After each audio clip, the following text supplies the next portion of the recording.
नमस्कार मंडळी. आज बघा डोसा, चटणी, बटाट्याची भाजी, सांबर ही डिश केलेली आहे. मी मोठा व्हिडिओ माझ्या चॅनलवर तुम्ही नक्की जाऊन बघा.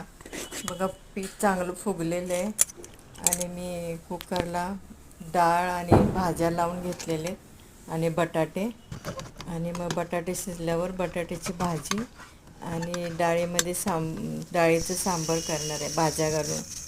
तर तुम्ही नक्की मोठा व्हिडिओ बघा. बघा कशी कशी वाटली तुम्हाला डिश. आणि हे सगळ्यांना आवडते, डोसा सर्वांना आवडते. तर तुम्हाला माझ्या चॅनलवर मी आधी डोसेचे व्हिडिओ टाकलेले आहेत. तर हा आत्ताचा पण व्हिडिओ तुम्ही नक्की जाऊन बघा. सांबार, बटाट्याची भाजी. आणखी आमच्याकडे बटाटे जास्त कोणी खात नाही म्हणून मी जास्त बटाट्याची भाजीसुद्धा नसते माझी चॅनलवर. तर नक्की सबस्क्राईब करा, लाईक करा.